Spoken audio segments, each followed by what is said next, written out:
Halo semuanya, sebelumnya Assalamualaikum warahmatullahi wabarakatuh. Perkenalkan, saya Amin Fadila, NPM 23610086 dari Manajemen B. Di sini saya akan menjelaskan tentang pengertian manajemen keuangan lanjutan, fungsi dan tujuannya, serta tema apa saja nih yang dibahas dalam pembahasan manajemen keuangan. Yang pertama, saya akan menjelaskan tentang pengertian manajemen keuangan lanjutan. Manajemen keuangan lanjutan yaitu adalah cabang dari manajemen keuangan yang lebih mendalam dan fokus pada pengelola keuangan perusahaan yang lebih kompleks. Tujuan utama dari manajemen keuangan lanjutan yaitu untuk memaksimalkan nilai perusahaan, menilai pengambilan keputusan yang tepat mengenai investasi, pendanaan, dan kebijakan dividen. Manajemen keuangan lanjutan seringkali terlibat analisis dalam lebih mendalam terkait dengan perencanaan keuangan jangka panjang, pengelola risiko keuangan, serta strategi-strategi yang mendukung pertumbuhan pengembangan perusahaan. Yang kedua yaitu fungsi manajemen keuangan lanjutan. 1. Perencanaan keuangan. Perencanaan kebutuhan dana yang diperlukan perusahaan baik untuk operasi sehari-hari, investasi maupun ekspansi. Ini mencakup penentuan kebutuhan dana jangka panjang ataupun jangka pendek. 2. Penganggaran dan pengendalian, menyusun anggaran dan mengawasi penerimaan serta pengeluaran agar tetap sesuai dengan rencana yang telah ditetapkan. Yaitu pengendalian ini penting untuk memastikan efisiensi dalam penggunaan dana. Yang ketiga yaitu mengambil keputusan investasi. Penilaian dan memutuskan investasi mana yang akan memberikan return terbaik bagi perusahaan seperti akuisisi perusahaan lain, proyek baru, atau investasi aset tetap. Yang keempat yaitu manajemen resiko. Menganalisis dan mengelola resiko yang terkait dengan keputusan keuangan, baik itu resiko pasar, resiko kredit, maupun resiko operasional lainnya yang dapat mempengaruhi kestabilan keuangan perusahaan. Yang kelima yaitu kebijakan pendanaan, menentukan sumber-sumber pendanaan yang digunakan perusahaan, apakah melalui utang, ekuitas, atau kombinasi keduanya, serta merancang struktur modal yang optimal. Keenam yaitu kebijakan dividen, mengambil keputusan tentang pembagian laba kepada pemegang saham dalam bentuk dividen serta menentukan seberapa banyak laba yang akan ditahan untuk investasi kembali dalam perusahaan.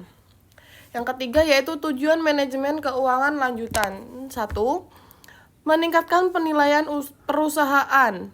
Tujuan utama adalah untuk memaksimalkan nilai perusahaan di mata para pemegang saham dan pihak-pihak terkait. Kedua yaitu mengoptimalkan penggunaan sumber daya keuangan, memaksimalkan atau memastikan dana yang ada digunakan secara efisien untuk mendukung pertumbuhan dan berkelanjutan perusahaan. Yang ketiga yaitu mencapai keseimbangan antara resiko keuangan, mengelola resiko secara efektif agar perusahaan bisa memperoleh keuntungan yang memaksimalkan dengan resiko yang dapat diterima. Yang keempat yaitu menghadapi ketidakpastian eksternal, membantu perusahaan menghadapi kondisi ekonomi yang dinamis dan tidak pasti, serta meminimalkan dampak buruk dari faktor eksternal seperti fluktuasi pasar. Dan selanjutnya yaitu tentang tema yang dibahas dalam manajemen keuangan lanjutan. 1. Yaitu penilaian proyek investasi, pembahasan terkait dengan teknik-teknik untuk menilai kelayakan investasi seperti Next Present Value atau NPV dan Internal Rate of Return atau IRR dan Payback Period. Yang kedua yaitu struktur modal dan kebijakan pendanaan. Analisis tentang bagaimana perusahaan memiliki antara pendanaan tentang utang atau ekuitas serta pengaruh struktur modal terhadap resiko dan profitabilitas. Yang ketiga yaitu manajemen portofolio. Strategis pengolahan investasi untuk mengoptimalkan kombinasi aset yang dimiliki perusahaan guna mengurangi resiko dan meningkatkan return. 4 yaitu derivatif dan instrumen keuangan lainnya, pembahasan tentang penggunaan derivatif. Yang kelima yaitu pengelolaan resiko keuangan, fokus pada identifikasi, pengukuran, dan pengelola bagian jenis resiko yang dihadapi oleh perusahaan, termasuk resiko pasar, resiko kredit, dan resiko likuiditas.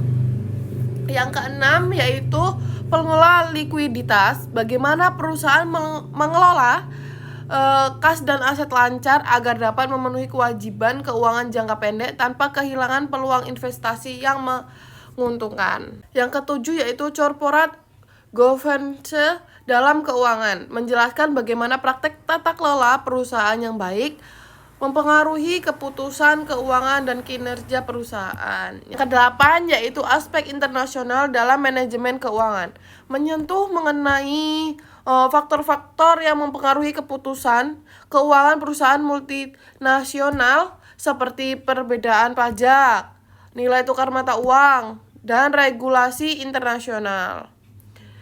Manajemen keuangan lanjutan mencakup seluruh aspek pengelolaan keuangan yang lebih rumit dan mendalam yang dirancang untuk menjaga kelangsungan hidup perusahaan sambil meningkatkan nilai dan kelanjutan bisnis dalam jangka panjang. Itu tadi penjelasan tentang terkait pengertian manajemen keuangan lanjutan, fungsi dan tujuan serta tema apa saja yang dibahas dalam pembahasan manajemen keuangan. Dan ada rangkuman sedikit yaitu manajemen keuangan lanjutan mencakup seluruh aspek pengelolaan keuangan yang lebih rumit dan mendalam yang dirancang untuk menjaga kelangsungan hidup perusahaan sambil meningkatkan nilai dan berkelanjutan bisnis dalam jangka panjang. Sekian penjelasan dari saya. Terima kasih. Wassalamualaikum warahmatullahi wabarakatuh.